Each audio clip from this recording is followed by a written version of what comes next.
Pinch yourself. We're live. Okay. So let's dive right into 7:30.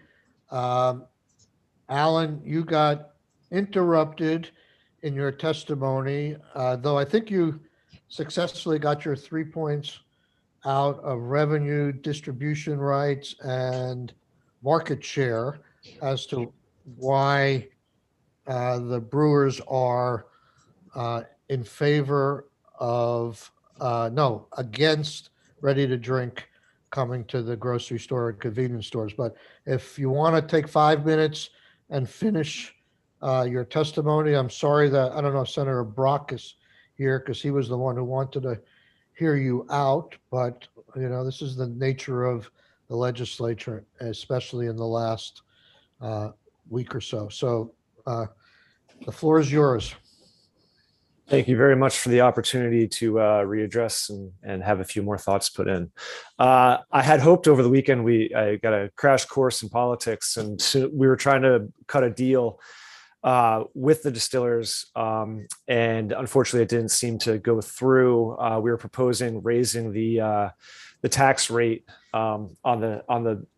for the RTDs, and one of the reasons why we've had such concern over this is, as while we're industry people, I feel there's a moral obligation as someone who's deep in knowledge of the inner workings of alcohol, to kind of look out for the state of Vermont in revenue. And we're looking at this RTD segment as a massive growth category. And we just, as I left the group on Thursday, can't get our heads wrapped around why the state would want to give away, just literally give away such a massive growth category. So we had proposed, as opposed to the 55-cent tax, we proposed a different scenario that would try to support the small distillers, the small Vermont distillers, because at the end of the day, we want to, collectively, we want to see beer, wine, and spirit makers in Vermont succeed. And the 55-cent flat rate doesn't really give a benefit or any sort of leg up to the smaller Vermont distillers. So what we had proposed was 55 cents on the first 20,000 gallons sold, and then $5.50 therein afterwards. And that would, again, help the Vermont distillers. It would help the state of Vermont's bottom line. And the larger distillers obviously would not have a problem paying that higher tax rate. I think what we're seeing here is this is really a distributor bill. The distillers, especially the small distillers in Vermont, are not getting, I don't think they're getting what they could out of this bill. And again, we want to look out for them. There's a lot here. A lot's happened over the weekend. I believe a couple of you have been contacted, and there have been a lot of inner workings going on. So I'm happy to answer any questions. I don't want to drag on too long. One of the things that I think I've heard repeatedly is that the local distillers with the ready to drink thing are not asking for any more than you asked for like 8 years ago. In essence, yes. I mean, we are moving this product out of the control state model, but at that point in time, we did not have such massive growth in the category. There were just a couple of high-end beers, and we didn't. I don't believe we changed the tax rate at that point in time. We just changed the model of distribution. And in this proposal that's in front of you, you're changing two things: the distribution model and the tax rate. So the revenue that's coming into the state will be altered through this, as you've seen through the financial studies. Are you saying that when you're saying the tax rate is being changed, forgive the fact that I'm not perhaps as up to speed as I should be, that by taking these ready to drink beverages from the 802 stores and putting them in grocery stores, in addition to the state losing revenue because they are not selling these products anymore, that the tax rate is also going down, lowering the price of the product? Well, my understanding is currently the state generates the tax as a gallonage tax of 5%, I believe, and I'm sure Jim can speak to this in a moment. But the proposal that's in front of you on 730 is to bring the tax rate to 55 cents a gallon, in line with Vintners. And our proposal would be to keep 55 cents a gallon, but then allow it, at the for the first 20,000 gallons, and then anything above that goes up to 550. Okay. I think that may have some legal questions. Well, the one thing there, yes, we did think about that, not to interrupt, but legally, there's already precedent at the federal level. The feds tax spirits at $2.70 for the first 100,000 proof gallons, and then anything above that goes to $13. So this would not just benefit Vermont distillers. This is all small distillers, and that I think would be the difference in the legal concern there. Right. And Graham has done work on this, and I would be interested in having Graham respond to that. It is. Yeah, we do need to have a little bit more testimony on the whole taxation issue before we make a decision this morning. So let's move to Jim. I think you're next on the agenda, and you've got a good entree from the previous witness. So let's go right there. Yes, thank you, Chair Sorokin and committee members. I have some prepared statements, but I'll just sort of riff off of what Alan was saying to the point of a graduated excise. Could you just introduce yourself for the record, please? Oh, I'm sorry. I'm Jim McGreevey. I'm the president and CEO of the Beer Institute. The Beer Institute is a national trade association representing brewers, beer importers, and suppliers to the industry. And we have been working on these canned cocktail bills in the 10 or 11 states where they have popped up this year. In fact, none of the bills similar to the one in Vermont have passed into law. They have all been defeated this session. But to the point that Chair Sorokin and Alan were discussing, a bill passed 2 years ago in Washington, D.C. called the Craft Beverage Modernization and Tax Reform Act. It was meant to reform the excise tax, which was created in 1860, at least on the beer side. So a 160-year-old tax that hadn't had that much reform or revision. The tax rate for beer and for liquor products and wine products were changed to create a sort of graduated excise tax similar to the one that Alan just described to you as a potential solution in the state of Vermont. Historically, for many decades, in every state in the country, in Washington, D.C. at the federal level, and in most of the countries around the world, liquor has been taxed at a higher rate because it is consumed differently and produced differently. It is charged a higher excise tax rate than beer and wine. So in our view, this bill is flying in the face of decades of sound tax policy that indicates liquor is different than beer and wine and should be taxed accordingly.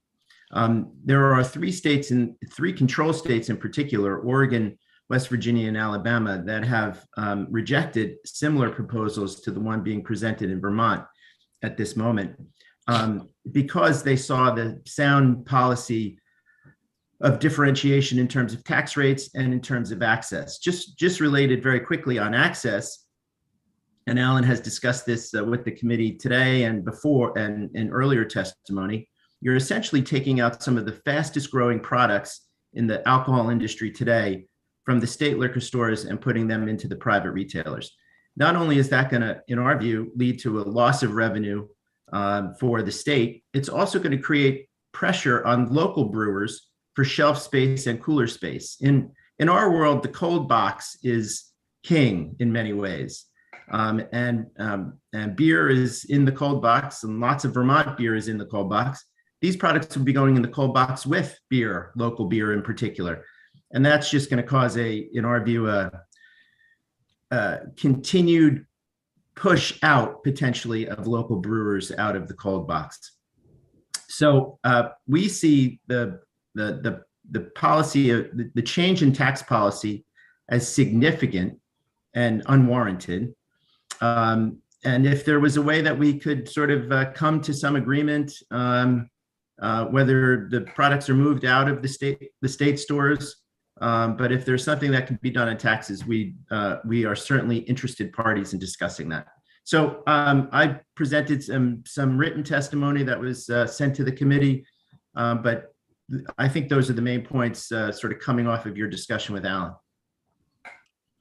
What is, so the most common form of these ready-to-drink products, are they like the small individual cans packaged like a six-pack of beer, or are they, they're not, or are they big cans? How are they packaged?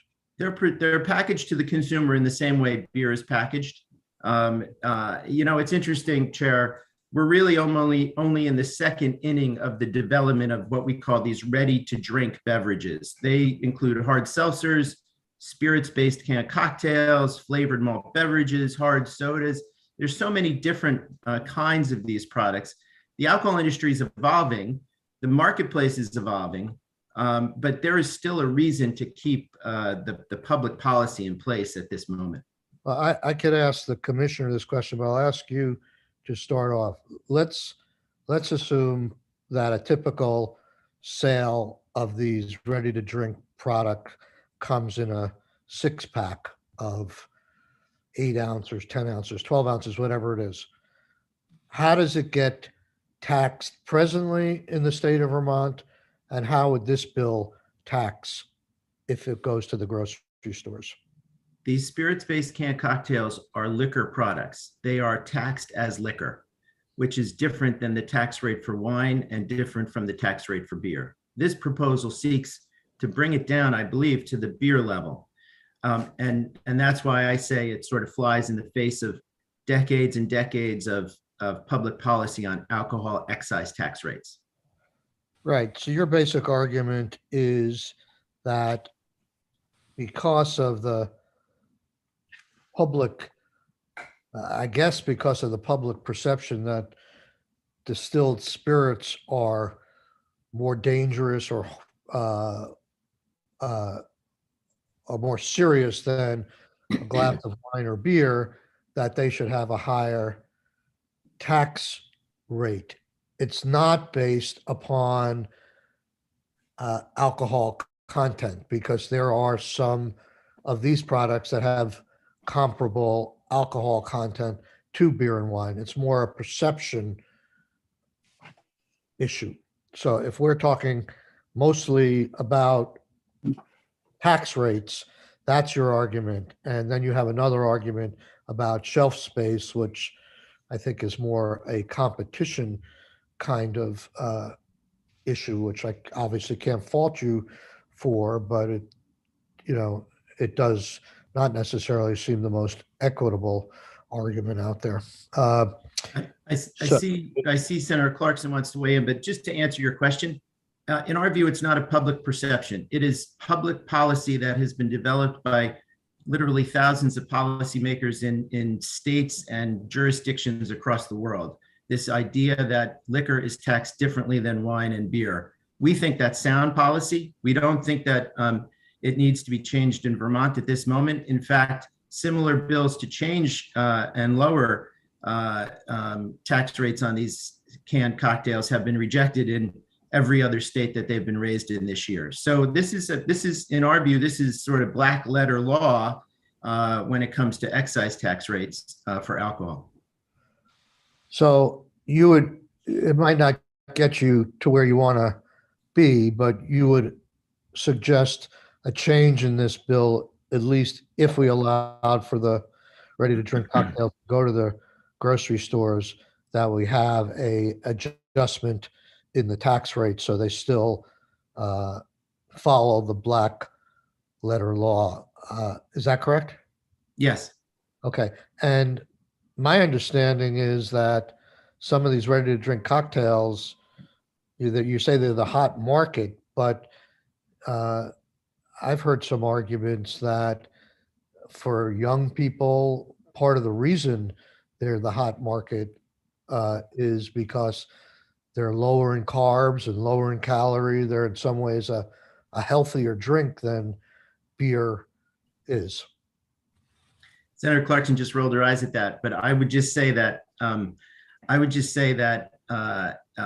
the alcohol industry in general is moving. The consumer of alcohol in general is moving to healthier, that's the wrong word, but different beverages than before. They're looking for lower carbs. They're looking for low ABV. Beer has been providing lower carbs and low ABV for generations and generations. The spirits industry is just moving into that in a very small way with these spirits can cocktails. The average ABV across the beer portfolio in the United States in 2020 was 4.6% alcohol by volume. The average ABV across the liquor portfolio in 2020 was 36% ABV. These liquor is well known as the higher ABV product. Some people prefer that for whatever reason. They consume it differently. We're pleased that the liquor industry is sort of taking beer's example and lowering ABV for some of their drinks. That doesn't necessitate a change in the tax rate or the change in the public policy. I also have a question, if I may. Senator Kinsale. I do want to jump ahead before Senator Clarkson, only because I'm really trying to understand more about the Beer Institute before we hear more testimony. I'm looking at your board of directors, and it's Molson Coors, Anheuser-Busch, Constellation, and Heineken. A lot of those companies are moving into ownership of hard seltzers, which are taking over the cold box as well. And I feel like we have heard nothing about any issue with small brewers in Vermont getting pushed out of the cold box by White Claw and, other hard seltzers. I would like to hear more about where your resources come from, because I feel like this is the Beer Institute, isn't sort of working for the common good of consumers. You do have a pretty, heavy industry leadership. Golly, we're a trade association. We have a point of view. There is no doubt about that. Our four largest members are the four biggest domestic beer brewers and the biggest beer importers. We also have many craft brewers in our membership, including Boston Beer, Sierra Nevada, and many others, including small brewers. We work hand in glove with the Small Brewers Trade Association, the national trade association called the Brewers Association. We are working hand in glove with Alan and his membership at the Vermont Brewers Association. We may be a trade association that represents largely large brewers, but and they make hard seltzers, you betcha. They definitely make hard seltzers. But I think what's happening in our industry, in our sector of the industry, with the advent of hard seltzers and the popularity of them, is what's happening in the marketplace in alcohol across the board. Our industry is evolving. Small brewers are making hard seltzers, and they're doing well with them. And our companies, our major members are doing well with them as well. What this is about what the tax policy should be. And small brewers and big brewers are lockstep with one another in rejecting the idea that the liquor industry deserves lower taxes in any way because they are making some small portion of their portfolio lower ABV. What about the hard seltzers? What are they? Are they taxed at the same rate as beer and wine presently? They are taxed at the beer rate, which is essentially malt-based beverages. Our view as the Beer Institute and the beer industry is that the proper equation for excise tax policy on alcohol in this country is beverage type plus ABV equals what the appropriate excise tax rate should be. That means malt-based beverages with a lower ABV have a lower tax. Wine-based beverages sort of are next with a slightly higher ABV, and their tax is next. The highest has always been the distilled spirits, which in many ways are cheaper to make than malt-based beverages for the producer, including small producers, plus the highest ABV that can't be denied, equals the appropriate tax rate for spirits. So we think, and I think policymakers across the states this session have agreed with us that that should be the excise tax policy in their states and in Vermont. This bill changes that. We'd be happy to discuss a graduated excise tax similar to the one that Alan described, which has worked very well for both small brewers and large brewers. Small producers and large producers in the federal system, based on this bill passed in 2020 called the Craft Beverage Modernization and Tax Reform Act. Okay. Are there other questions here? Yes, go ahead. No, I just had a sort of a technical question, which is, do ready to drink liquor based ready to drink drinks, they don't need to be in a cool section, do they? I mean, they don't need to be stabilized by a cold case. Well, I mean, the consumer would like to drink them cold, would like to buy them cold and drink them cold. It's sort of a consumer preference in many ways. But unlike some of our craft beers, which need to be kept cold, they don't technically need to be, right? No, you're right. Yes. Right. And on any further tax discussion, we have sent this idea to Graham. Graham has looked at this, and I just think for us to have further conversation about it, we need to have our joint fiscal officer with us to interpret it, the impact for us. One last question. I sort of need to know as a percentage basis of the product cost, the sales price of the beverage, of the ready to drink can. If we move them to the grocery stores, what can we see as a percentage decrease in the cost of the product now that they're being taxed under this bill at the beer rate? Are we talking 1% drop in price, 10% drop in price? What are we talking about? Respectfully, Chair, you will not see a drop in price. And I can give you evidence of that. 2 states did pass lower excise tax rates in 2021, Michigan and Nebraska. And while the national tax, I'll just read this, while the national price for ready-to-drink cocktails dropped 1.3%, Michigan saw a 2.3% price increase, and Nebraska saw a 2.1% increase to the price to consumers in the even after an excise tax reduction, which didn't go down to beer, but it did significantly go down. So if there are proponents telling you that the price of these products to the consumer will go down, I don't think that's accurate. Is that because the distributors jump in the middle and raise their prices, and it costs more for the distributors to distribute to the grocery stores than it is for the state to distribute it to the liquor stores? Why wouldn't a decrease in tax rates be passed on to the consumer? Alcohol operates in a 3-tier system. There's the producer, there's the distributor, and there's the retailer.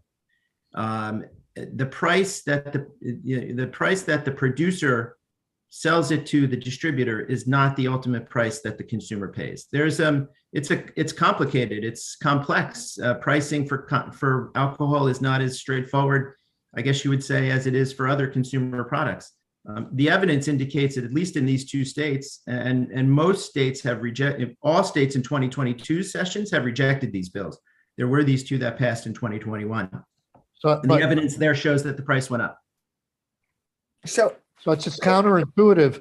It's counterintuitive to me that you're concerned about a favorable change in the tax rate where the price of the goods will ultimately go up, which should be to your big beer company's advantage, that you're opposed to this. It must be because to put these into the grocery stores is a shelf space competition issue and just the amount of product that would be sold. It's not so much the tax rate, because that's lost on the consumer. They don't know from Adam in terms of the tax rate. They're just paying this, and now they're going to wind up, it sounds like they're going to wind up paying more. Respectfully, Chair, I'll disagree with you. The largest brewers in the country and the smallest brewers in the country, through their trade associations, the Beer Institute and the Brewers Association, believe that the public policy around what excise tax rates should be for liquor, wine, and beer is the correct and appropriate policy. This bill changes that. We oppose it for that reason, and oppose it in every state in the country. Fair enough. Fair enough. Okay. I'm going to give Senator Clark Michael, to you. Okay, go ahead. Michael, this chart that we had seen shows that I think what Jim is talking about is that at the moment, DLL does a fairly substantial markup and distributes for roughly, that is roughly 40% of the price of the current 4-pack. And to make up that difference in price is just going to probably be passed along. The distributor will make that difference because now there's a new distributor. The state will not be distributing it. And it's roughly 45% of the cost of the product is my understanding. Very hard to get our hands on a way to make up that difference. And at the moment, DLL is wanting us to, shuffle the money around and make us whole for the loss of that. But in fact, your price would have to go down 45% for and the distributors going to want to be paid, because right now we are the distributor and we want to be paid. So we basically price this about 40% more than the wholesale cost. And that's this doesn't make, sorry, Senator Clarkson, that doesn't make any sense that you're comparing it to the price of a bottle of hard alcohol, of a full bottle of spirits, not a low ABV product. Those are two very different things. I'm not, Keisha, that's not what I'm saying. I'm saying that at the moment on these 4-packs, that is our challenge, is that we currently distribute this and we do a markup and we make that difference. The price going forward is you'd have to drop the price of the 4-pack roughly 40% to do what Michael's talking about, is to not have that. So that's why it would be great to have Graham, because we have areas we could look at with tax. And he's done a whole fiscal note on this. We could increase the tax at retail. We could increase the excise tax and keep that consistent and increase it. It doesn't, as far as I can tell from Graham, and he will have to give this to us, it doesn't make up for the loss of the revenue by DLL sloughing off this whole ready to drink market. They're still going to have to do a little Okay. shuffling around. I'm sorry, I just want to be clear that you're referencing a chart from the Beer Institute, not something from our joint fiscal office. But you will see from JFO's joint fiscal that he doesn't see how we can make this up in a tax. We're going to have in a Graham tax change. come on. So we'll have clearly. Graham come in and explain it. Let's move on to the commissioner to give us her comments once again on this issue, and hopefully we can have Graham on after that. Scott, can you see if you can, if Graham's not with us now, if you can have him ready in about 10 minutes? Do now. Okay. Good morning. Thank you, Mr. Chair. Wendy Knight, Commissioner of the Department of Liquor and Lottery. I just wanted to make a couple of clarifications first. I know we're talking a lot about tax rate and tax revenue. I want to talk about some clarifications. This bill proposes a new category, right? So there's beer's already taxed less than 6% at 26.5 cents. When it's over 6%, it's taxed at the wine rate, which is 55 cents. Wine is taxed at 55 cents. Spirits is taxed at the 5% excise tax. This is creating a brand new category. So the legislature has the ability to tax it in a rate that makes sense. It's not a spirit, so it's not going to be taxed as a 5% excise tax the way we tax our spirits now. It's a separate category. So one of the conversations that we have had in House Ways and Means, and I had a long conversation with Chair Ansell, is what is the appropriate rate to tax this particular new category? And she asked me, do we tax it at the 55-cent tax rate, or do we have a higher tier? And I said, frankly, you could go either way. Because it's a new category, you could decide to tax it at $1.10, for example, just to give you a number. If you're doubling the tax rate, you could do $1.10. Maine has its own category now for ready to drink, just like we do.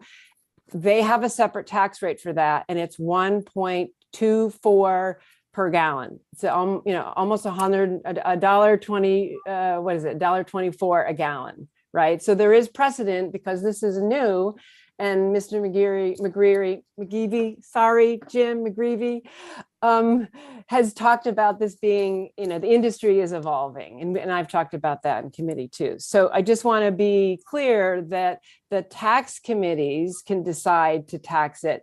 The thing to keep in mind is this, for our perspective, is an economic development. It's to grow the economy. And so you don't want to make that tax rate so high that the product becomes unaffordable and people won't buy it, right? So the point of moving these RTDs, low alcohol RTDs in the private sector, are for a number of reasons. One is you really want to think about consistently how you treat these products. Similar ABV products exist already in the market. We've talked about this. Malt-based canned cocktails already exist, beer, wine, cider, all with a similar ABV. So where Chair Ansell ended up with sticking with the 55-cent wine tax rate is because there is consistency in policy. These products are under 16% ABV. So why would you tax this one particularly differently, because it has a lower ABV, it's at 12%. So I think the committee wants to be really consistent in how it applies tax rate and how it's sold. So we have all of these products right now that exist in the private sector, in the C-stores, in the grocery stores, and the gas stations. If the committee is concerned either about the public policy, the public safety, which there is none, or the tax revenue, then I think you need to be clear about being consistent about it, right? If you're concerned about losing revenue, frankly, take all the products at above 6% ABV and move them into the DLC. But you can't pick and choose and let the Beer Institute and the brewers decide which products go into the larger market. And that's where I bring you back to the policy discussion, which is about growing the economy, expanding the market, giving the consumers the choice, and being consistent about distributing and selling those in the tax rate. And the other thing is this supports Vermont businesses. So I think as Vermont policymakers, I'm not interested in what benefits Coors, even though that was my father's favorite beer, or I'm not interested. I'm interested in supporting Vermont businesses. And from a youth access perspective, there is no evidence from our 5-year compliance data that suggests that moving this particular RTD products into the second-class stores will have a negative impact on youth access. In fact, our compliance rates for the second-class stores is slightly higher than it is the 802 Spirits Agency stores. Now, I'm not happy about that because we need to work on our agency spirit stores, but overall, this actually category of class, grocery stores and convenience stores have the highest compliance rate. The way to make sure that youth don't have access to this product is to ID them and then to not sell and serve them. And we have seen, our data also shows that when our servers and our clerks ID folks, we have almost a 95% compliance rate versus when they don't, we have an abysmal lower than 20% compliance rate. So the key is education and the key is to ID folks. And when we talk about flavored, and colorful cans. I want to remind the committee that bright, artistic, beautiful looking cans of products already exist in the grocery store. Flavored products already exist in the grocery store. And I will tell you that flavored categories are not just in the grocery stores. We have flavored gin, we have flavored vodka, we have flavored whiskey. People are preferring some of these flavored categories. In fact, flavored tequila we saw a category growth of 322%. So Senator Clarkson, when we talk about replacing any of that markup, so let's remember that we mark up all our products, right? We buy it at a cost of goods, and we mark up all our product. So when Graham and Joint Fiscal is looking at this, they're looking at a segment of RTDs. 47% of the cocktail category will stay within the DLC because it's above 12% and it's in larger containers. So we're only talking about a fraction of one product category. We have 36 product categories. We have other high growth categories. This is a business. We're a state agency, but we are a business. We are $100 million enterprise. And what a business does when it doesn't have a product on the shelf, it finds another product. We're not going to have empty shelves because canned cocktails that are lower than 12% go to the grocery store. So we always have other products. Even when the suppliers can't get us product, we find other suppliers that can get us product. So the flavored tequilas, the mezcals, other high growth categories, in fact, the premium RTDs, we will buy more of them and they will replace any loss of markup that the RTDs that go to the private sector. The other thing I want to make is the markup doesn't vanish, okay? It just strictly moves from the DLC markup to the private sector, and it goes to the private sector. And then you have retailers, wholesalers, Vermont businesses that are gaining from that economy. Okay. We're taking a little bit of commerce that happens right now in 80 stores, and we're growing that market, moving it to a potential of 1,000 or 2,000 stores, and we're increasing that commerce.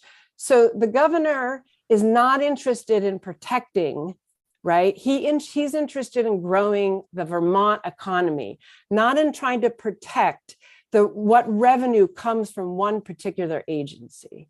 So those are the points that I wanted to make.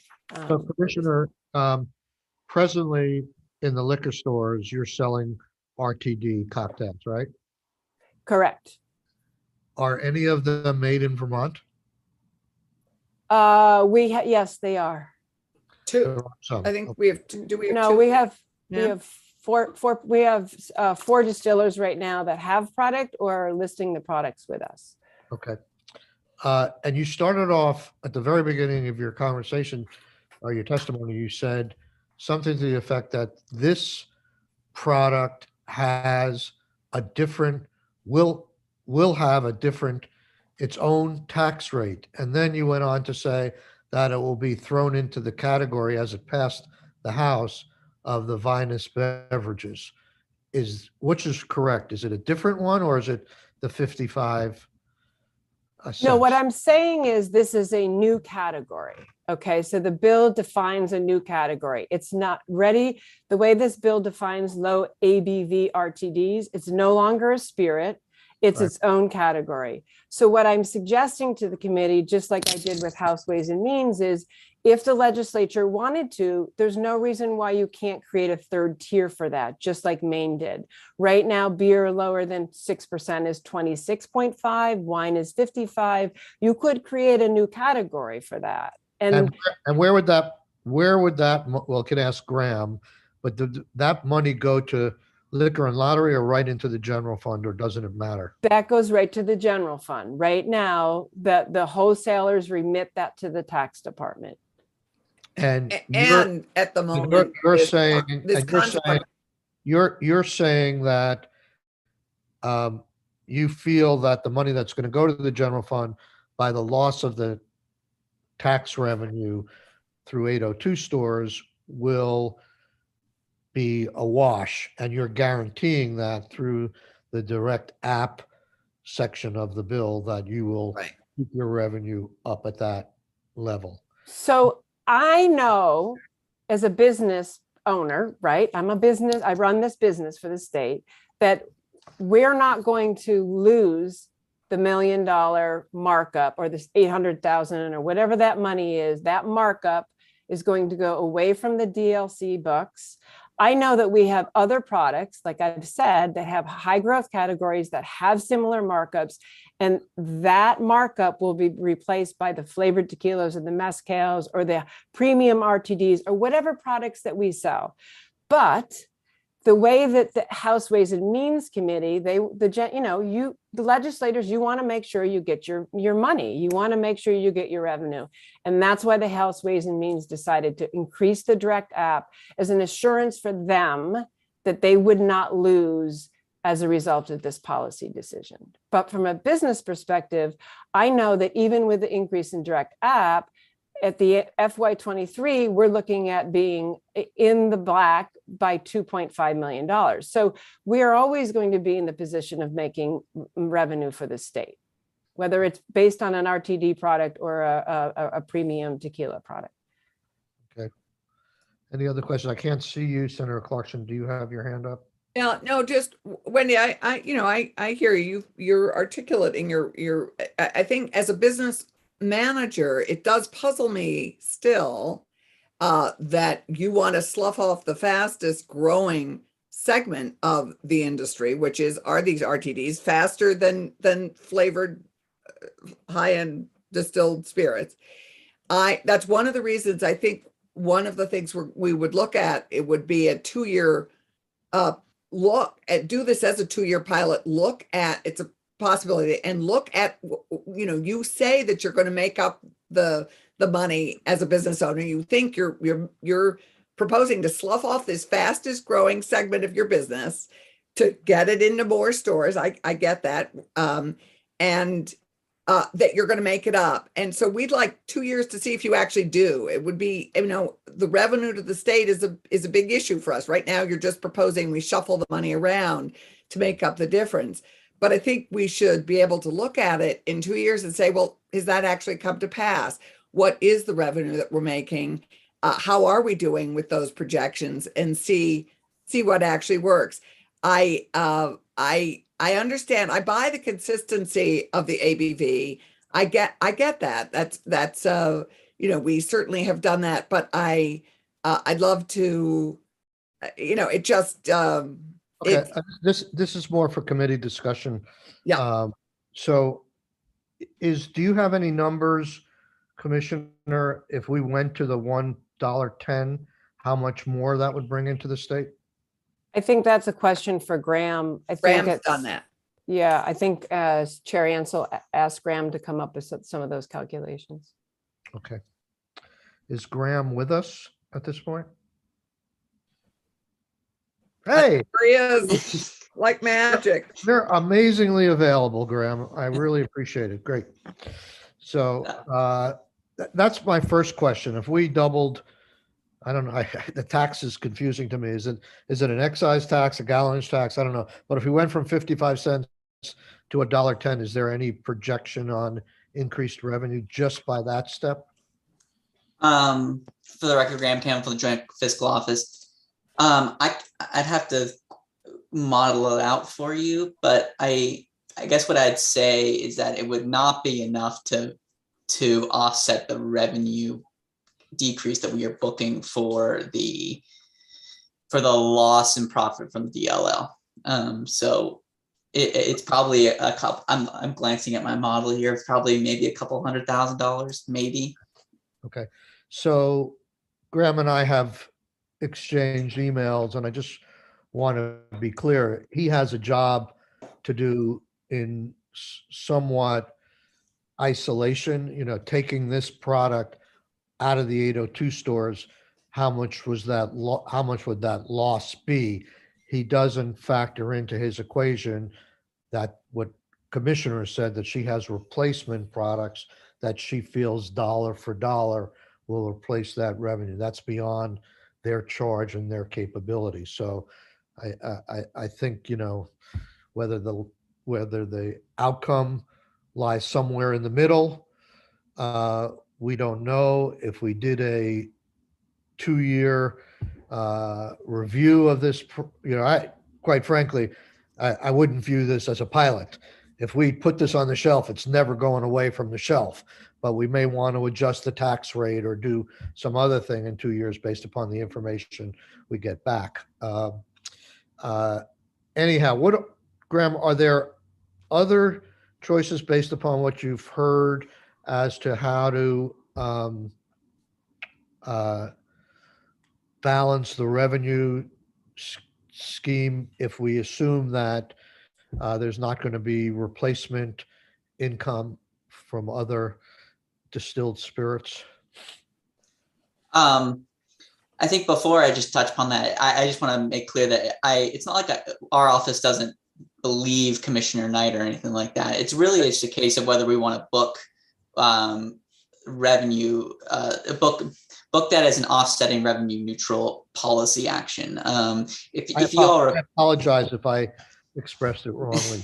No, it's fine. It's if you think back a couple of years ago, in Act 73 of 2019, when you all changed the liquor tax from 25% to 5%, and you made to ensure that the general fund would be made whole, you all also required the same sort of construct where you required a direct app, even though the department back then was also saying, well, we're not going to change the price of the products we sell on our shelves. What'll happen is just, it'll be a shifting of the numbers. Instead of a 25% liquor tax and a 5% markup, it'll be the inverse. So the state will get its same amount of money. But it was our determination at JFO that in order to guarantee that the general fund would not be impacted by such a swap, that we mandated direct app. And that is the construct that the House is using here, is that even though the commissioner is saying that they could restock the empty parts of the warehouse with higher value or higher margin spirits, the direct app is essentially a way for the General Assembly and the state to guarantee that the amount of money flowing to the general fund via the direct app stays the exact same. In terms of thinking about alternatives to direct app, I think it's useful for the committee to think about how exactly the state gets revenue from liquor right now. First, there is the 5% liquor tax. And this is on a slideshow that's on the committee's page if you're interested. But first, we get the 5% liquor tax. The second thing is the 6% sales tax, which goes to the education fund. The 5% liquor tax, I should have said, goes to the general fund. And then the markup that the DLL earns on these products is not direct one for one goes to the general fund through a direct app, but it's closely related. So every year, the DLL makes a call on what it wants to send to the general fund in the governor's recommended budget, and it sends that amount. So that's not directly tied to the profits on these types of spirits, but it is very closely related. And so, but that markup, particularly on these RTDs and fortified wines, that markup is about 40 to 50% on top of the 5% liquor tax. And so if you are interested in not doing the direct app, the direct app sort of mandate that's in the House passed version of this bill, then the only way that you can guarantee that the state would receive the same amount of money through the sales of these products is to make a tax rate that is equivalent to that markup. So you would need a 5% liquor tax plus a 45% tax or so on the rest of it in order to assure that money flows to the state.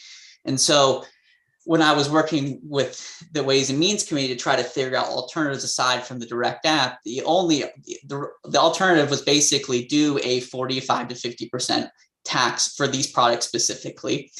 But in that case, it's not clear to me why a distributor would want to enter the market at that point, because essentially, unless they were going to raise the price significantly at the retail level.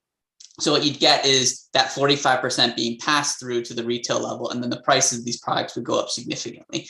So absent a price change, then there'd be no reason for a distributor to enter the market at that level of tax. The other option is to increase the gallonage tax. So if you put these under the Vinous beverage tax, you could make it up by increasing that. But the amount that you'd have to raise that to make this a revenue neutral policy is significantly higher. You'd have to go certainly north of $10 a gallon to get the revenue the same to match. But also it's pretty hard to make the revenue be neutral in this case, because the price per gallon ratio of RTDs and fortified wines is different. So if you make a single tax rate of, say, $10 a gallon, then you'll be making money likely on the RTDs, but losing money on the fortified wines. So you can't come up with a single tax rate to make it all revenue neutral. So therein, I think, lies the problem for trying to make it revenue neutral to the state on the tax side. So that's why I think the House ultimately went with the direct app construct, because then, it gives the commissioner the sort of leverage and ability to make up that profit, but it doesn't mandate per se exactly how they do it. It doesn't say you have to sell high quality tequila or high quality mezcal. It just says, we don't care so long as you send us the money that we were expecting to get. And that's why, because of this direct app construct that's in the bill, we score this bill as pretty much revenue neutral in the end. Revenue neutral on the general fund, but on the reserves that liquor and lottery have, there could be a loss. I mean, Right. Whole direct app is a whole artificial kind of situation. I mean, they're all part of the state. Right. They give more money that they don't necessarily have over to the general fund, then they're short money. They're short. Yeah. But let me ask you a question. The 5% alcohol tax, that's only on distilled spirits. It's not on wine and beer. No, it's only on distilled spirits. Wine and beer So pay that's the wine. so wine and beer have the 2.6 or the 26 cents or the 5.5 per 55 cents per gallon. They don't have the 5% that alcohol has. Okay. That's correct. Are they in any way meant to be equal, even though they're different measurements? Are they supposed to yield comparable amounts of money, or is there no way to compare that? So I don't know if they were supposed to raise comparable amounts of money on an alcohol by volume basis. What I can tell you is that there is a small revenue loss to the general fund on just the 5% liquor tax to the gallonage tax swap, because the alcohol by volume and the sales to gallonage ratio here is more favorable for a gallonage tax. So on my slideshow, there's an example where you have 4 cans of 335 milliliters a piece selling for about $12. If you move it to the gallonage tax, they're going to be paying 21 cents, but under the current liquor tax, that will pay 57 cents. So it's a favorable tax for this type of category to move it to the gallonage tax relative to the.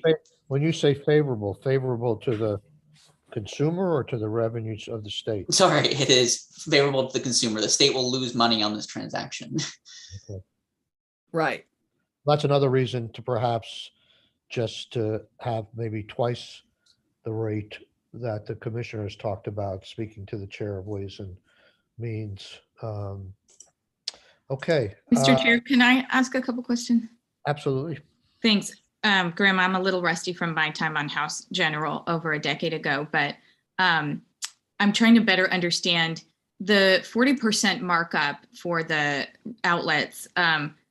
That probably, does that also include the operating cost that outlet needs to run on, or is that a separate amount? My understanding is it's a separate thing. So when I talk the 45% markup, I'm talking just DLL's markup. There is also the markup that is for the outlets that sell. No, I would say the 45% is just DLL's piece. Okay, and anything sold, so we go from 80 outlet stores to 1,200 markets or sort of places where these could be sold with beer and wine.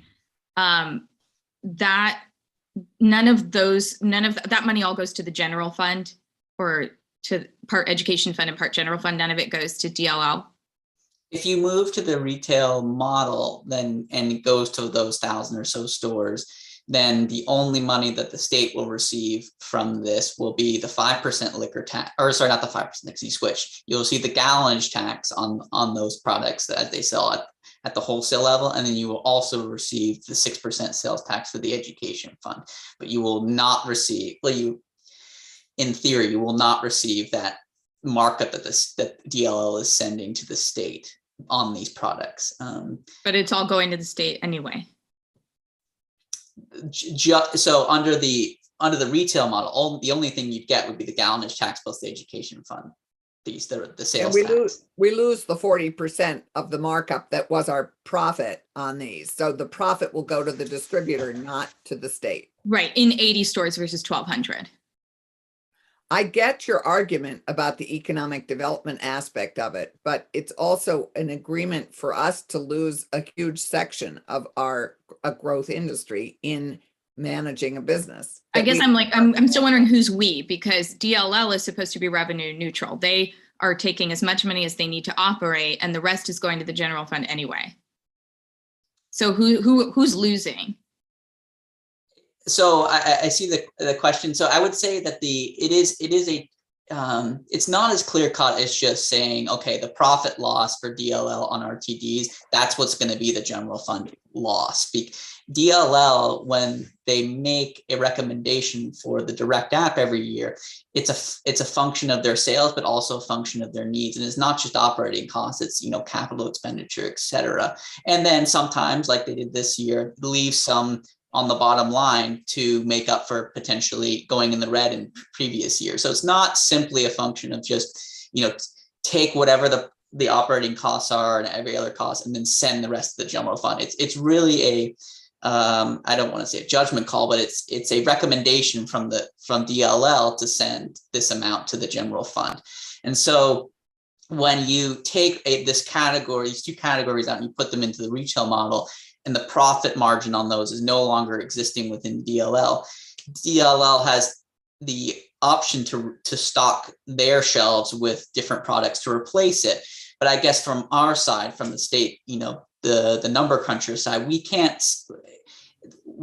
don't feel comfortable booking a revenue neutral, that is a revenue neutral policy, unless it is specifically said in statute that the commissioner has to actually make up the revenue loss by stocking higher things. And so there are multiple ways that the legislature could do that. You could direct the commissioner to actually sell X products in the shelves to replace these, but that's sort of getting into the business model of DLL. And so to give the DLL the flexibility to make up that profit, all the House version says is you just have to send this amount to the general fund. And that amount was calculated by me to sort of be, well, over the next 2 years, given the growth of this market, here's how much we think DLL would have sent to the general fund if we didn't move this out.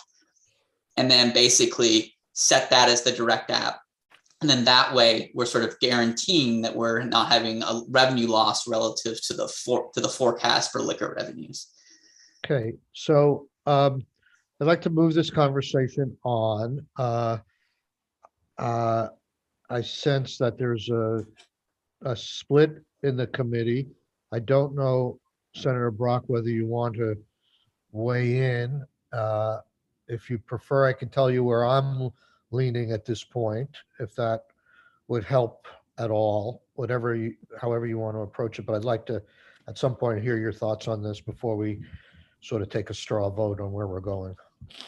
My inclination is to move forward with the bill. I like the concept of the direct app. I recognize that there are clearly always limitations in joint fiscal's ability to project and their reluctance to project. The simple thing to do would be to look at what the commissioner said. We've got a videotape of it. We can play it back in 2 years and see if she was right. But that always has that big word "if" in it. But my inclination is to move forward with the bill and to move forward with it with the movement of these products more to the private markets. I think that is the way to go.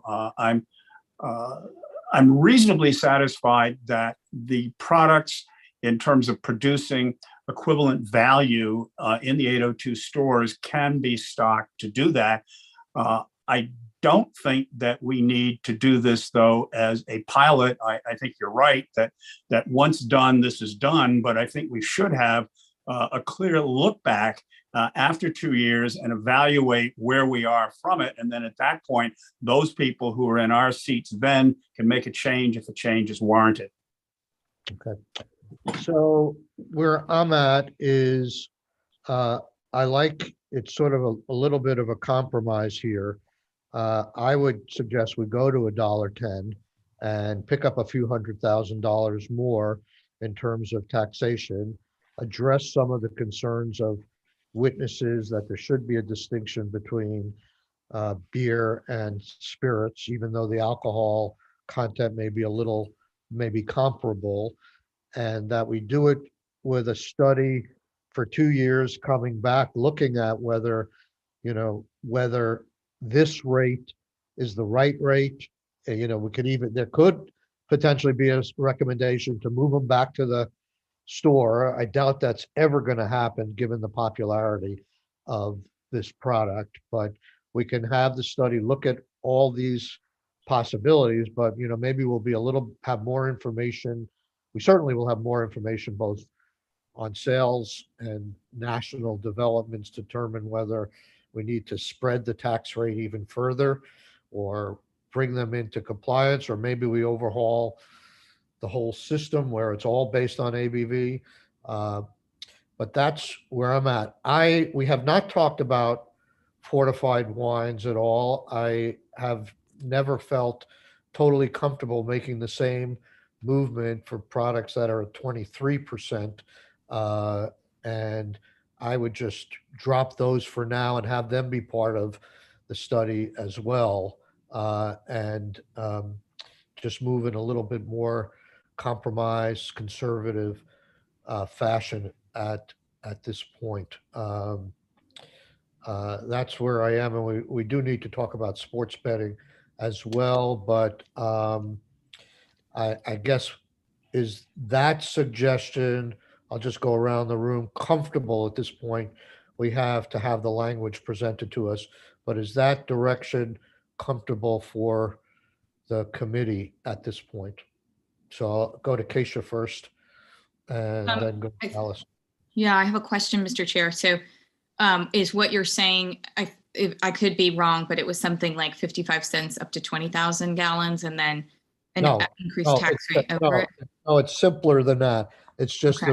the rate would be $1.10 instead of 55 cents. It wouldn't capture anywhere near the full revenue, but it would distinguish. It would allow these products to go to the grocery store and the convenience store. It would have a slightly differential rate for beer and wine versus products that have distilled spirits in them, the ready to drink cocktails. Apparently this is what's been done in Maine.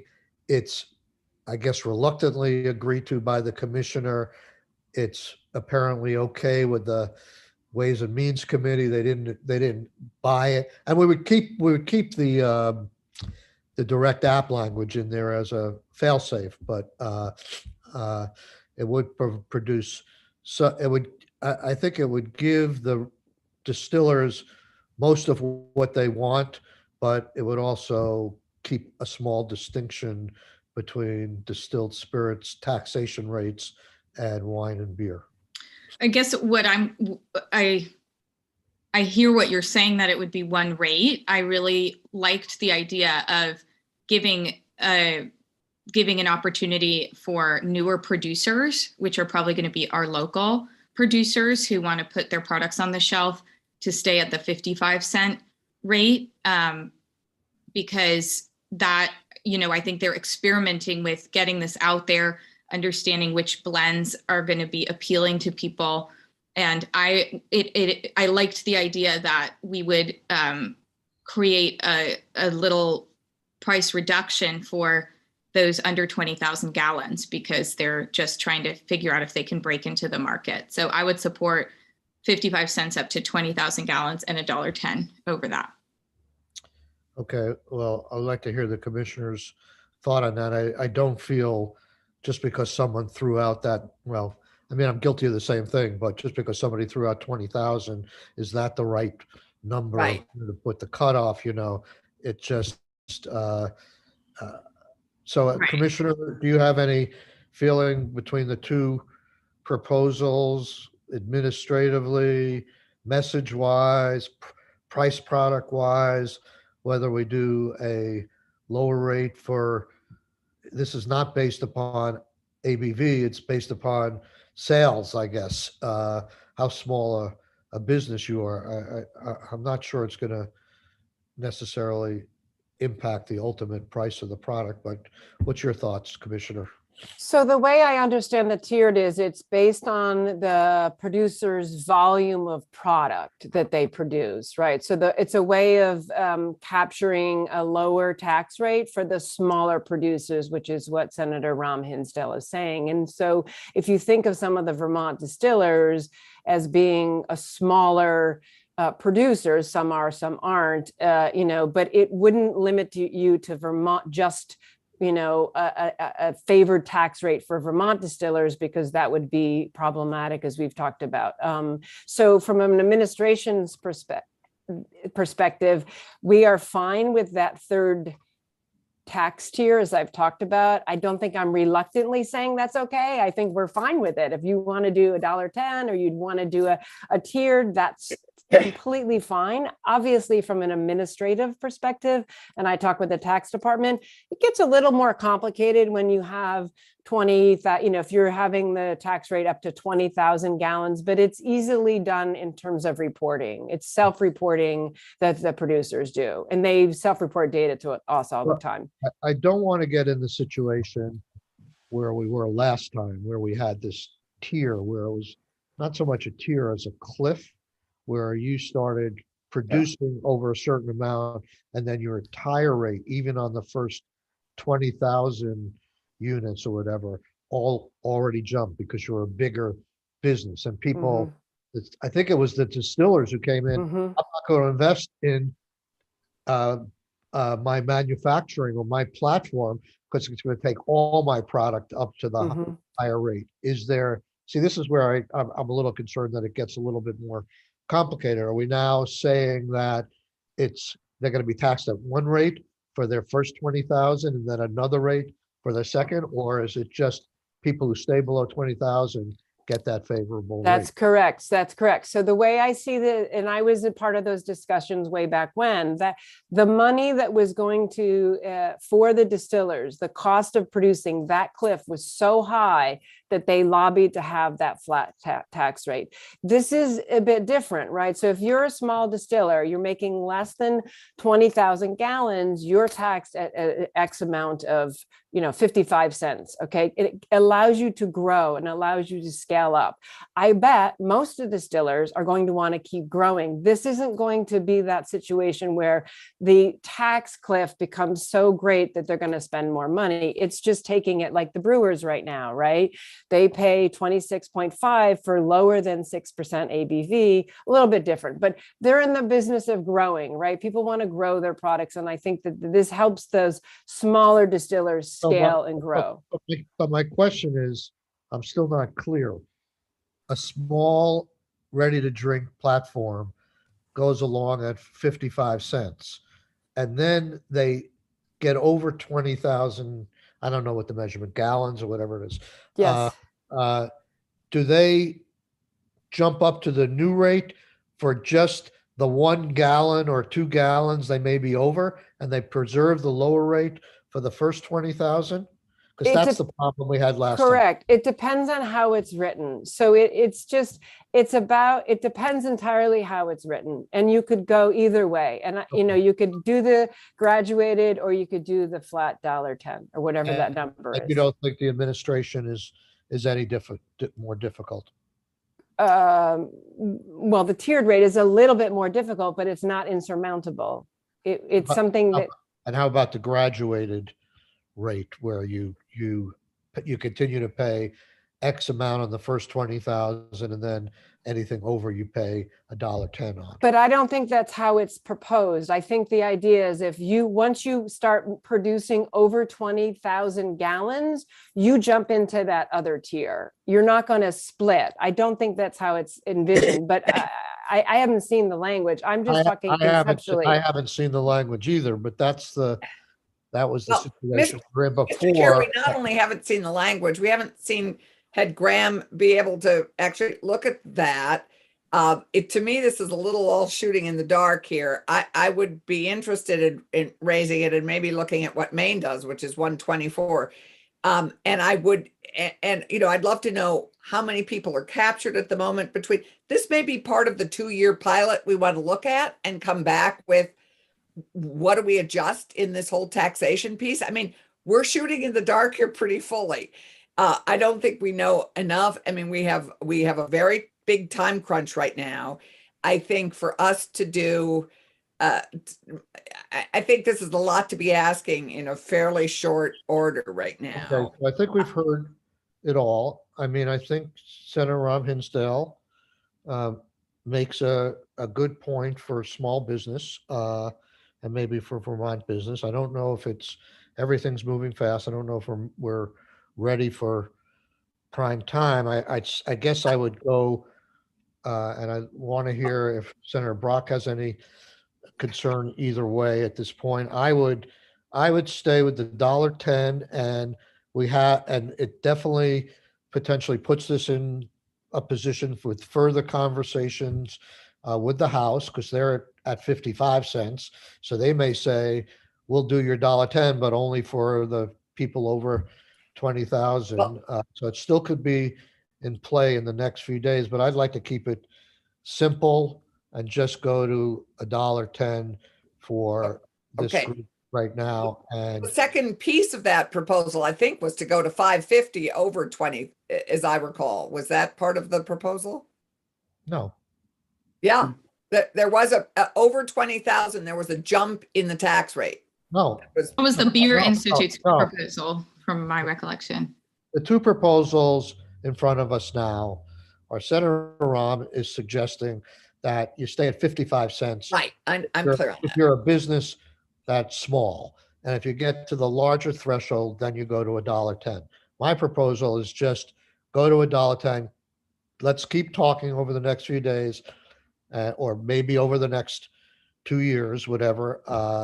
But to keep it simple at this point, and if Senator Rahm can make her case to the House and come back, I'm not adverse to it, but it's one more complication. I think we're giving quite a bit in this scenario to make sure that ready to drink make it out. That's the big thing. That's 95% of this equation. The tax rate I view as a small tweak that is not a gift, but a piece that's given to the people who argue that we should have some distinction between beer and wine and spirits in terms of the message. I don't think it's going to make much difference at all in terms of the price to the consumer. It may mean a little bit of difference in added revenue to the state. Senator Brock, you want to weigh in on this at all, or should we just take a poll at this point? I'm hesitant to add more complexity to a system that often is very complex to begin with.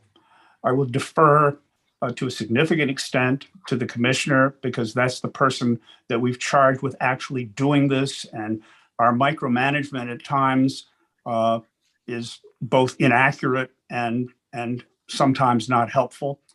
I agree with you that the purpose of this is to put the RTD materials out on the shelf. We have at least some information that suggests what the effect of that would be. I am satisfied that we can manage the revenue piece, but at the same time, I think it's imperative not that we have a pilot, but that we have a look back, and that the look back is done to give us comfort that what we did worked, and so that we can make the adjustments going forward. We will not know this exactly today. We know that, but let's move on. Okay. We Well, talked this. I'm going to interpret that as Senator Brock being in my camp. I'm not going to let the commissioner decide this. So I hear that at least there's two votes, and I assume that Senator Clarkson would rather have an increased tax on, Senator Clarkson can speak for herself. okay, go ahead. Senator Clarkson, as we all know, is not happy with this at all. I'm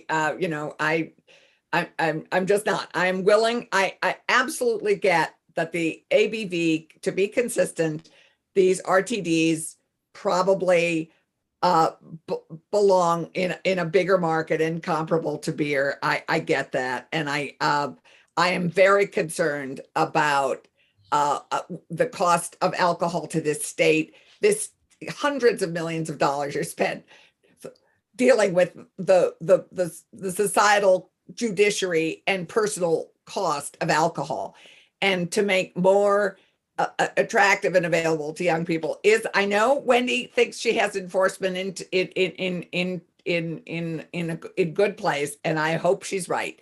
I would support a higher tax. I think it's very thorny, as we have talked about with Graham, to try and figure out how we come out whole with revenue, because this is a loss of revenue. I am still puzzled by the state's decision to want to slough off this huge growth and not work on marketing their own stores better, drive more people to those stores with the option of buying these fabulous ready-to-drink beverages. I don't understand why we're not putting the money into marketing those stores and making them a go-to place. But that's her decision. It's consistent with beer. I get that. I'd rather tax it further. I'd rather have a 2-year pilot, look at it as a pilot with a look back, however we want to describe it. We need to see where the revenues and the projections all line up and what's actually happening in the marketplace. I'd like to also at the same time find out what the enforcement infraction, what the number of enforcement challenges have been in the consumer retail grocery stores, and keep track of those if we're able, because with these attractive products more easily available, I'd like to just track that. But is that the only piece you want to talk about? Because I've got lots of other thoughts on the rest of the bill. No, at this point, I want to put this one to bed, at least for today. And for this 110. Let me just summarize, because I mean, I respect and understand your position on this, and I'm going to defer. I hope we will all defer in significant part to you on the language of the study that comes forward and the performance measures, because you have more concern than other people, and I think we should allow you to weigh in very heavily on that when Tucker comes back with that language, what concerns you may have of things that are missing. What we're trying to decide right now, it sounds like you're outvoted on keeping them off the shelf. Right. I'm not asking that at the moment, because on the shelf, it sounds like we're all in agreement that there should be some higher tax for the spirits. The question is, should it be a tiered tax for the first 20,000 gallons? I don't know where that came from, but that number, and then go to the higher tax once the business is bigger, or should we just start out at the $1.10 for all the ready-to-drink alcohol? I'd start out at $1.10, and I would like to know what scale our current manufacturers in Vermont are operating on. Are they 20,000 or less? I think they are, but we don't have that figure, given this is the first time we're talking about this. Okay. I mean, how many of our Vermont distillers are producing ready-to-drink drinks? So it sounds to me it's my duty, responsibility, burden, whatever, to move this along. So it sounds like Senator Rahm Hinsdale, I totally know where you're coming from. It's a good point, and I encourage you to keep working it as the session goes forward. But we're going to do the 55 and $1.10. And now I want to turn to Tucker, and who has heard all this. Are you in a position, at least on this portion, to encapsulate all that into a bill? Yes, I have taken some notes here. It sounds like from what has happened over the last 15 minutes, first, that the RTD provisions will stay in, that the gallonage tax will be raised to 110 per gallon, and that there will be For the a- RTDs only. correct, Okay. for the RTDs only, and that there will be a study moving forward on the appropriate tax rate and recommendations concerning retail sales and state enforcement, with some language potentially coming from Senator Clarkson on some of the criteria for that study. I need The second Senator note that I have, I need Senator Clarkson in my committee, so I hope the language will come from you, and Senator Clarkson will comment on the language that you could come up as best you can at this point. Let me Right. just add one thing, and that is the question about any studies that we do is to who does the study? I have Is an that- answer to that. I have an Okay. answer. My suggestion is actually that it's a little bigger than this, that it's the Department of Tax, JFO, Ledge Council, and DLL do a study 2 years that looks, that if we pull fortified wines, it looks at the whole privatization and the strategy and the plan of DLL, what they're doing with all the rest of their products, and what their long-term plan is, looking at the revenue of this RTDs and what they have been able to replace the revenue with. So both the reality of what is happening with the RTD market and the reality of what's actually happened with DLL and what their revenues and what's replaced those revenues. Looking at long-term, what their plan is for privatization and what the impact on the state would be. So what I would suggest, we're going to continue to move on, and Tucker hopefully will be in your background while you're drafting away, that you continue to share what you have, at least with Senator Clarkson initially, tweak it to present to the committee perhaps later in this hearing this morning. Let me just add one more thing that is probably entirely disruptive, but I think importantly disruptive. Throughout this entire discussion, one of my real concerns is, should we be a control state at all? Should the state be in the business of micromanaging the sale of products and what goes on shelves where? Or is this something that other states, a number of other states, by no means all, have done, and that is to privatize this and put the state in the business of doing what it does best, and that is levying taxes and conducting enforcement. That is a study that really, in my opinion, needs to be done, and it needs to be done by someone independent, not by the people in-house, because everybody on this call seems to have a special interest of one kind or another. And it's the independence of that view that I think will be very helpful in helping guide us 2 years from now. Now, we can defer and say, well, it's late in the session. We shouldn't throw that kind of study in this bill at the end, but that just puts it off another 2 years. And we're going to be back here again in this kind of discussion. Randy, I think that's what I just proposed. You may not like the groups of people I sent it to, but to me, that's why we take a pause. I agree. We have agreed that alcohol by volume, 16% and less, can be sold in grocery stores. Okay, I get it. But DLL is proposing to slough off yet another section of their sales model. And so to that end, that's what I just said, a study to look at the long term at the impact of whether or not we privatize. You may not like who we're giving it to yet, but that's just what I does. Well, what I heard in the study was not the exclusive issue of whether or not to privatize, but was a lot of review regarding the subject matter of what we just did, which I agree also needs to be done. But I think that is separate, and I think it's certainly separate in who does the study. Okay, so then maybe you and I can figure out who should do the bigger study of whether we stay in the business of controlling liquor. Okay. I mean, I think that's the big question here, because the other question, I guess, is if we use the 4 groups that you say to do the study, do we give them some money or tell them from their own pot of money to hire an independent consultant to look at the bigger issue of Right. privatization or not. I'd be happy to do that. I'm not adverse to it. It's a big jump, but it's just a study, so we Well, could, and it, if instead of doing, people want to do that, I don't know, how the administration would feel about spending that money. But I guess I agree with Senator Brock. If we're going to do a study like that, we don't want people with conflict of interest potentially or a bias to be looking at that. We don't want necessarily liquor and lottery to be putting themselves out of business or having to make a recommendation of whether to put themselves out of But the business. study may well come out and say the control model is the best model in the world.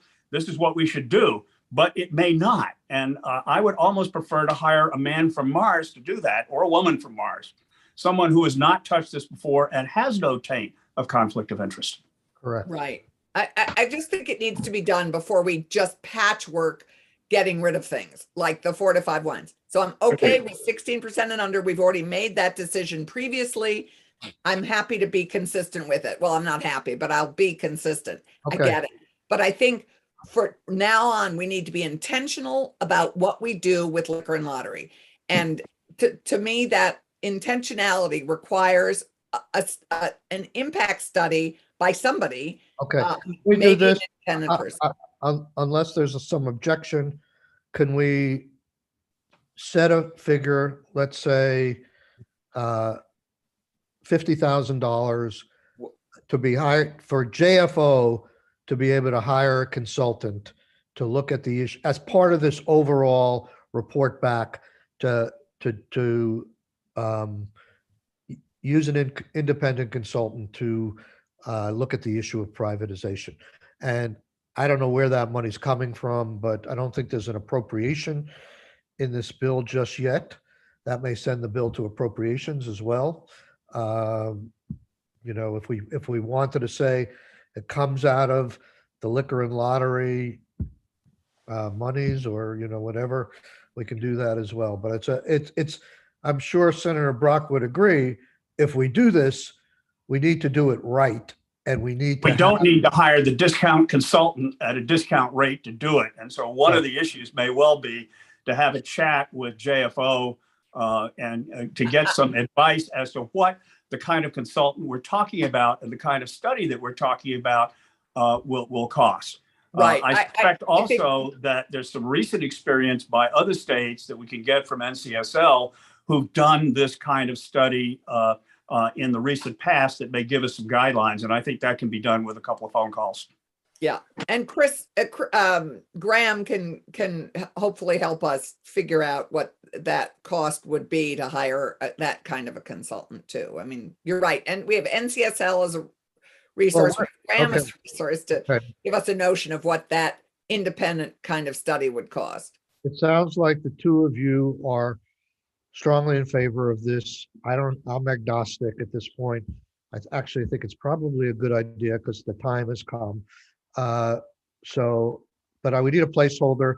So I'm gonna suggest at this point, I don't know if this keeps it out of appropriations, but there's so much money floating around in this change that I would suggest that an appropriate amount of money come out of the liquor and lottery budget to fund this. I don't know if that keeps it out of appropriation. Did the bill go to appropriations with the direct app thing as it went through the House, Graham, or could someone tell us? It did not. It did not. It went from House General to House Ways and Means. And I concur with your sentiment, Chair, that we should try to keep this bill out of appropriations at this time. Yeah. Great. So I don't know how we do an independent study that gives it justice without sending it to appropriations at this So point. the commissioner could put more profitable products in as replacements. Thank you. And then I'll have the money for your study. I think we just direct DLL to pay for it. I mean, or to, that we, Can we do this? Can we just say that part of the study will look at privatization and leave for, I don't know, just like we talked about looking at the tiers in the next few days, talk to the appropriators, see if we can find a way to add it to the bill on the floor or in conference as to how we pay for it. Just make it a charge of the study and the report, but not make a decision on consultants or the amount that we're going to do at this point, because it's happening much too fast at this point. So that's what I would be in favor of doing at this point in terms of what Tucker comes back with. And so we can't use the words independent. Mr. Chair, I'd really still like some time for DTC, and I feel like this conversation is just sucking a lot of time away from other issues at this point. true. I Okay, agree. Tucker, we'll figure it out. All right, just Tucker, put it in as part of the study at this point, no reference to consultants and money. Okay, let's move on to DTC, direct to consumers. Just to set the stage for this, my understanding is that to sell directly to consumers out of state, Vermont has to open its borders to every other state wanting to ship to Vermont consumers. Otherwise, our attempt to open direct to out-of-state consumers runs into commerce clause issues. The other choice is to just open it to sales of directly to consumers in Vermont.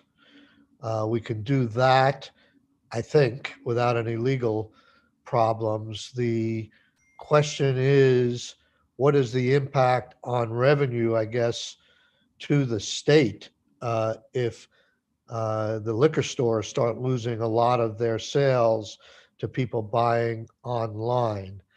There's some question of what's going on now in the black market. All of this leads me to believe that this is not something that I'm ready to vote for at this point. I know there's been some talk that presently there is sales at farmers markets and at the distilleries themselves, and that business is being lost. I'm not sure why farmers market sales would go down now that I assume farmers markets are not as curtailed as they were in the last 2 years. Maybe they are, and I don't understand that. But I, as one person, am not ready to make that leap. And now I'll turn it over to Senator Rob Hinsdale, who I know feels fairly strongly about this, so to make her pitch on this. Thanks, Mr. Chair. So before I might get to the nuts and bolts of the bill, that I'm grateful to Tucker for working on around a 2-year sunset and a higher taxation of products that are not going through the outlet stores, which is similar to what we did when we started to do farmers markets. And there was concern that tasting rooms and farmers markets would also take revenue away from DLL. So I do think we try to address that in a meaningful way while also helping our local small spirits industry really make up for a lot of loss, given that they couldn't operate at a lot of these in-person convenings for the last 2 years. And the customer base has really shifted now. So just going back to farmers markets, may not do the trick. So I, am very sympathetic to this issue that, frankly, Senator Clarkson is a signatory on this bill. Senator Ballant is a signatory on this bill. This is something we've been talking about for at least 3 years. And, the spirits industry did think we'd have more time to discuss this on our side, since a lot of time went to RTD in the House side. And if I may, I'd love to turn it over to Ryan Christensen from Caledonia Spirits for a few minutes to answer more of your questions, Mr. Chair, about exactly what revenue losses have occurred and why this is an important shift for the industry. So, but before you do that, Keisha, I just would love to clarify one of the reasons. I mean, I thought I heard the commissioner say she's in the middle of doing this study, and that we as a committee had agreed to let her finish that study before we made any further move on the direct to consumer. That's what I thought I heard last week. I don't know who the we is. I didn't agree to that. So I wanted to take more. We hadn't heard from the spirits industry on this, Representative Senator Clarkson, if you could not interrupt me. I realized we hadn't heard from the distilled spirits community, but I also we'd heard from the commissioner who was in the middle of doing this study. So I thought that we were supporting her finishing the study. That's what I thought we'd left it. I don't know which we were using, but I'd really like to give the industry the opportunity to tell us as the Economic Development Committee what they're facing before we make a decision. We will do that. Ryan, can you speak to us for a few minutes on not necessarily answering my questions, but just your pitch on this? Yeah, absolutely. Thank you, committee. For the record, Ryan Christensen, president and head distiller at Caledonia Spirits. Thank you for making the time for this important topic. This is a topic, it's a national topic for every distiller in every state, and especially Vermont, where we have a lot of small distillers. It doesn't matter what size distillery you're operating. Connecting with your consumer is crucial. This bottle of Bar Hill Gin, hopefully you've seen this bottle. This product was born at the farmer's market. So a clarifier, direct to consumer commerce is already happening. It's happening every day. It's the reason why we exist as a company. So the farmer's market is one really good example of a direct to consumer connection. And the pandemic has taken that away, right? So Bar Hill began at the farmer's markets. We continue to grow at the farmer's market. And that transaction looks like this. The customer walks by our booth and they say, oh, I don't drink gin, I drink tequila. Or, oh, I don't drink gin, I drink white wine. And we say, have you ever tried gin made from raw honey, distilled right here in Vermont? And they say, no, I have not. Let me try a bottle. And they buy that one bottle. And what's happened over time in the last 10 years is that Bar Hill has actually grown in the 802 stores to outsell Tanqueray, Bombay Sapphire, Hendricks, Beefeater. It's a beautiful partnership. And right now it's been eroded. So for every one bottle we sell direct to consumer, we sell 7 at the 802 Spirits store. And our sales for every distiller in the state has plummeted from 30 to 100% in direct to consumer. So yes, we continue to do okay as brands continue to get off the shelf at the 802 store, but new people starting businesses right now aren't going to have that opportunity like it used to exist. Same thing for us, we don't have as many opportunities. So what's happening right now is consumers, due to the pandemic, have shifted to e-commerce, right? For everything. You know, you can buy a home online, you can buy wine online, you can buy anything, you know, sight unseen, houses and cars, it's happening every day. You can pitch to the, you know, Senate Economic Committee and change a law on Zoom, right? If we're going to talk about modernizing, we have to talk about the internet, and this is a part of modernizing. So, you know, distillers, like every other industry, deserve the use of the internet because our web traffic is skyrocketing since the start of the pandemic. But all we can sell is honey and t-shirts, and that's not how we pay our payroll. So what we're asking for, and we've made a very reasonable proposal here, we've put almost ridiculous guardrails on it to make it something that the department would go with. I agree a study is important. Studies are always important, but there's no reason on changing the law for the study. You know, unless the study is how many COVID variants does it take to put the distilled spirits industry out of business, you know, we need data for a study. So let's change the law, add a sunset, make it a pilot program, absolutely. This is not intended to take any business from the state of Vermont. It's intended to continue to nurture the partnership that's built Vermont brands. So if this doesn't work, by all means, we take it away. But I think it's going to work. It's going to work very well for the state. It's going to work very well for the retailers of the state. It's going to work very well for the distillers of the state. So, and we have put forward a proposal, which it may make sense to run through, but we've put all guardrails in place to address all the concerns of the department. So I would like to, so in terms of, we were told last week, I think by the commissioner, I don't know if we were told by our lawyer, that if we were to allow you to ship to Nebraska, Nebraska would only allow that bottle of distilled spirits to come into Nebraska if Vermont allowed Nebraska distillers to ship to Vermont. Are you suggesting that you want nationwide ability for people on the internet um, to receive your product from Vermont distilleries? And have you looked into the legal ramifications of that? It's a great question. Our goal with this bill is strictly for shipping in Vermont. You know, Vermont only governs the state of Vermont. Okay. It is true that if this bill passes, you know, this would be a in-state shipping license, and that would allow out-of-state distilleries to ship in. But some of the first off, I don't think that'll be a concern whatsoever. But that, you know, good reason to have the study, I suppose. But we're very confident. Even for us, this won't be a big revenue stream for us. It's about the quality of the interaction with our consumer, right? Just like at the farmer's market where they say, I've never tried your gin. We can have that communication on social media, but then they click, they go to the website, and it says you can buy hand sanitizer and honey, right? But you can't buy Bar Hill gin, and that's everything for us. And the same is true for every other distiller.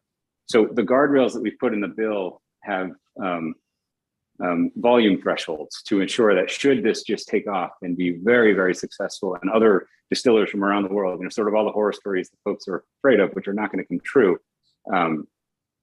it would put that revenue right to the state. Are you saying that if we passed a law that allowed your distiller or Bar Hill gin to be sold to Vermonters directly, that would require that every distiller in the United States have access to Vermont consumers? The way it works in any state, the way that it has to work, and you know, Tucker or anybody, you know, correct me if I'm incorrect here, but if you offer in-state shipping, you can't select from what state you're from, right? You can't say distillers from Vermont can do this, but distillers from New York, you know, can't. But what you can offer is an in-state shipping license. And Vermont is a control state with 600,000 people. You know, people aren't even coming in to distribute in the state of Vermont. You know, the selection at the Vermont 802 stores is not an incredible selection as compared to every other state. There's a lot of reasons why other folks aren't coming in, but Vermont distillers need that connectivity with our consumers. So if you've got an in-state shipping license to Vermonters, could I then go on the internet and order Hendrick's gin to be delivered to my home? If the William Grant Corporation, you know, the billion-dollar corporation, decided that they wanted a direct shipper's license in the state of Vermont, and they would also have to contemplate the volume thresholds, which is such a small amount of volume for that company that I can't imagine that would ever be the case. So my feeling is, for better or worse, there may be a good reason to do this. There may be a need to do this at this time, but this is a significant step. The ramifications of this seem significant to me, and for whatever reason, whoever's fault it is, it didn't make it through the House. We haven't spent a lot of time. We haven't had the ability, because of two other big bills, to spend a lot of time on this bill, and I'm feeling very uncomfortable to make this move. But I want to move on to the commissioner and have her reaction. I certainly would feel very uncomfortable if the administration was not supportive of this move at this point in time. So there's a lot of negatives in that sentence that negate each other, right? So are you asking the department how the department feels about it? And I think that we share your concern that the timing of this. I absolutely agree that it's a worthy conversation to have. It's something that I've been having personally with Ryan for a while. I think that there are a number of considerations that are not addressed yet. I have not seen the amendment. I don't think we can do that within the next week. I have offered to put forward this direct to consumer audit, shipping audit, it's a compliance audit. We have no ability right now to do any online auditing. I would like a little bit more information. I would like to know how we're going to compensate the 802 Spirit stores. I just think there's a lot of questions to address, and I agree with the chair that it's worthy of further conversation, and I just don't see that we're going to have time to do that in the next week. Yeah, I mean, I guess I might feel a little different if I thought it was just going to be isolated to the Vermont products going to Vermont consumers. I'd still have a bunch of questions, but if I see the whole world of distilled spirits coming on the internet to Vermonters, it just seems like a major change that maybe the big multi-million-dollar corporations won't do it initially, but they'll find a way to make it profitable and to have their product available to Vermonters. I'm not saying that's bad or good. I just don't know enough. So I'm going to move to other members of committee, how they feel about this. Senator Ballant, are you with us? Senator Brock? I'm not ready to do this yet. Okay. Senator Clarkson?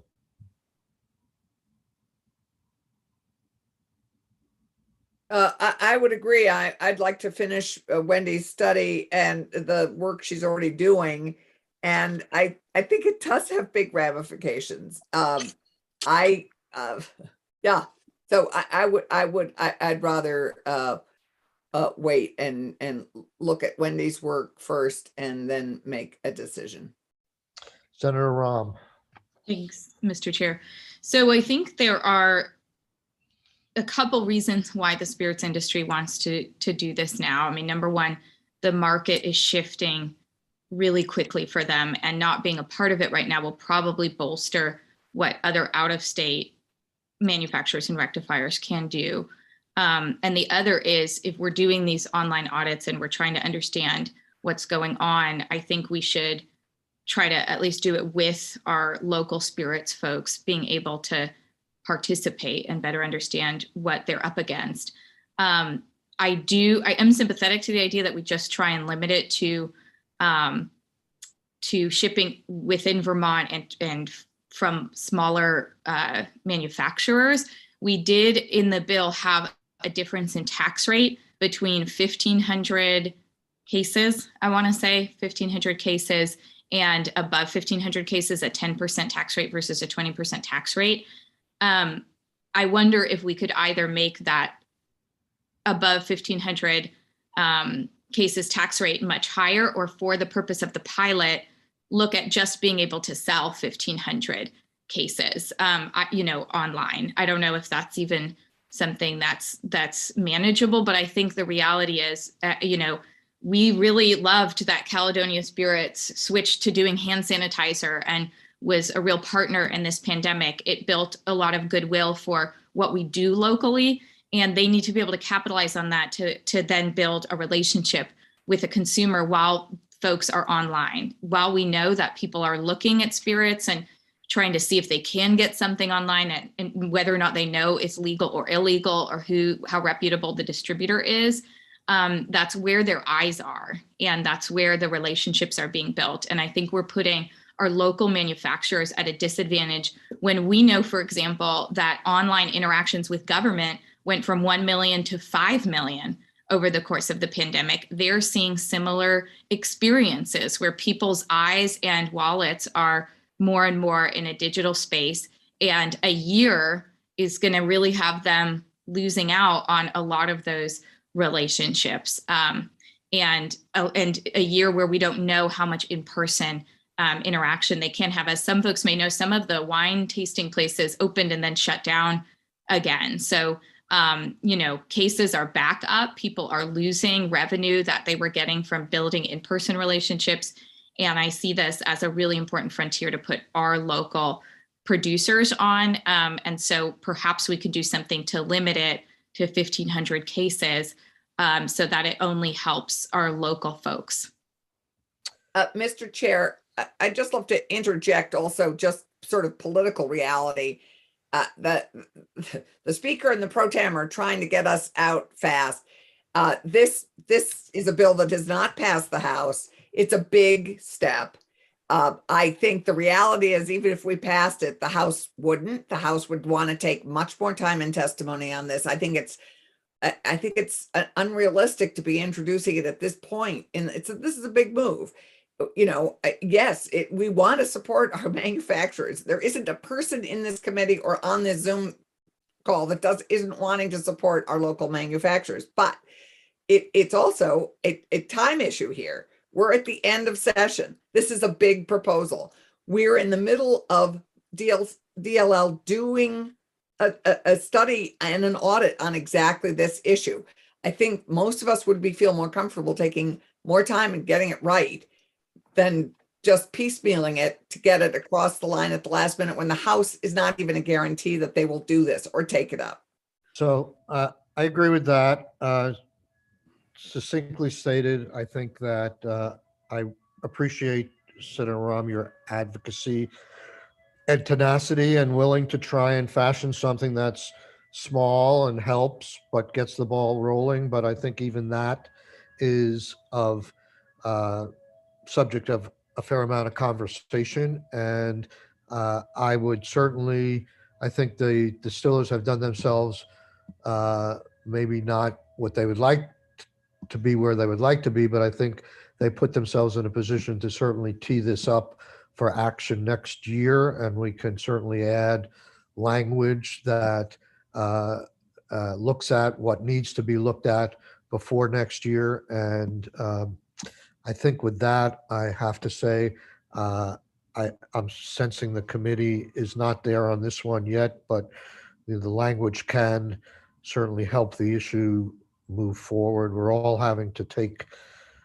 some of our hits where we'd like not to have them, but given the time frame, and I'm going to probably have to sugar down my ambitions on sports betting a little bit as we go forward as well. So I would like to move on to cider.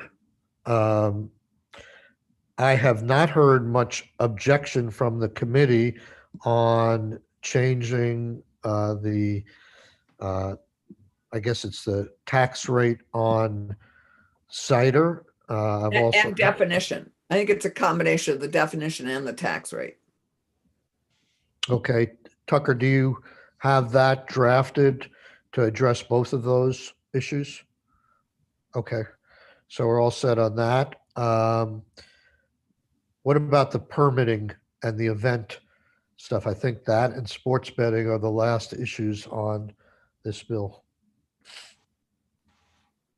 Could you talk to us, Tucker, and the commissioner, I hope, is with us as well, on there was permitting language that was put forth, and there's some question whether it did what was requested. Can you help us on this one, Tucker?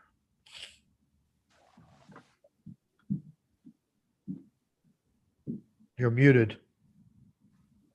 My apologies. Good morning. I took a look at the language that John put together for the special events permits, and the proposal that he drafted and put together essentially has one legal function when you take a look at it, and that is to allow the sale of samples explicitly, which is something that statute already permitted by allowing sales of beverages by the glass by a special events permit holder. And when I went back on the YouTube and listened to his testimony, it sounded like what the winemakers were actually interested in was going back to language that would allow multiple manufacturers to be listed on a single special events permit. And one of the things that John proposed was adding a clause stating that the permit holder could sell beverages by the glass within the event boundaries. And if you take a look at 7 VSA section 2 and the definition of the special events permits, that's something that's already baked into the definition of the special events permit. And if you go to the department's website and look at their form for a special events permit, one of the things the manufacturer does is describe the event boundaries when they apply for a special event permit. So there was a little bit of lack of clarity about what the amendment was trying to achieve versus what do those particular advocates want out of this.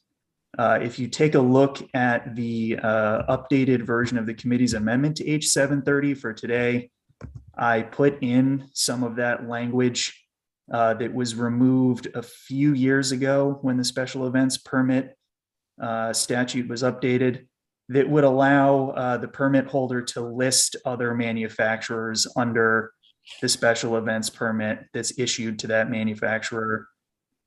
The only lingering concern, if you were to move forward with that language, is to clarify the difference between a festival and a festival permit and a special events permit.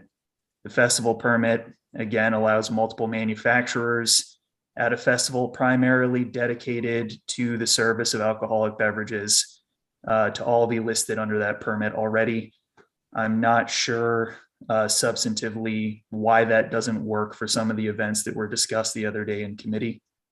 And really those are the core issues. Thank you. So let me turn to the commissioner. I assume that the advocates for these changes have tried to talk to you about their difficulties. Do you understand what they're trying to get at and whether you think the law presently allows for, and whether you have narrowly interpreted the law or they have misinterpreted the law? Do we need a change here, or can you presently give them what they're asking for? Thank you, Mr. Chair. No, the way the law was changed, we cannot presently give them what they are looking for. It's not a determination or an assessment by the department. The law was changed and language was changed. So what they used to be able to do was to have a special event permit, and they could have multiple manufacturers on that permit, so that when you were at a special event festival, a harvest festival or a garlic festival, you might have 10 different alcohol beverage manufacturers that all had 10 by 10 tents or spaces. And then you had music and you had food vendors, and a customer could go and I could sample something from Bar Hill Gin, or I could buy a glass of wine from North Branch Vineyard, and then I could wander around the boundaries of that festival with my glass of wine or my beer.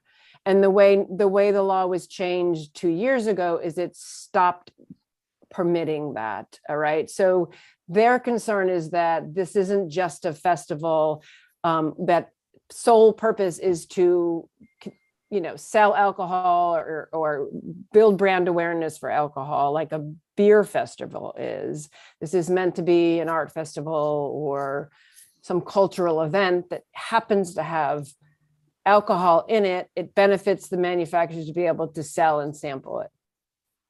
And I have our chief with us, Skylar Janess, and I want Skylar to be able to just clarify that for you. And we've looked at the language of what the advocates are looking for, and we are fine with having them have that ability so that customers can have the alcohol within that larger boundary event. But Skylar, if you would clarify any questions the committee Well, before we go to Skylar, Skylar, I keep cutting you off. Sorry. But it sounds like nobody's in disagreement here. And I guess that's a legislative committee's dream. And I don't understand why people can't get together with Tucker and come up with the language that gets to where everybody wants to go. I'm happy to do that. That was going to be my suggestion, is that why don't Tucker, you and I work on the language, because there is no disagreement here. Is that something that makes sense to you, Tucker, or you still need some guidance from the committee? No, this is perfect. This is far more clear than what I had heard the other day. So this is very helpful. And I think that we could come up with a solution in a 30-second conversation. Okay. Great. Maybe that's a good time for a break. Yeah, well, let me just make sure. Let's just to move things along. I think the last issue is sports betting, and there are discussions going on at the leadership level on this. And I think as opposed to bogging this down at this point, we have passed fairly good study language in 159 that's going to be the subject of conversation still, or could be the subject of conversations in that conference committee. And there is, I think, instead of trying to make a firm decision this morning here on this, I know Senators Sears and Westman and Kitchell are all anxious to do more than a study on sports betting, as am I. The House, a lot of key players in the House don't like it. So we're going to try and figure out a way how much can be accomplished this year. And as this bill goes forward, which it may be on the floor tomorrow or the next day, it has to go to finance. Discussions will still go on. And if myself or Senator Sears or Senator Brock or whoever wanted to put a floor amendment on to implement this, we could still do that, but I don't want to slow down the progress of this bill. So I'm going to not put the amendment I was hoping to discuss with the committee today in play, and and so now I would suggest we take a 10-minute break and let Tucker continue with his drafting and communication wherever. And I think the bill may be ready for a vote sort of as we get closer to 1 o'clock.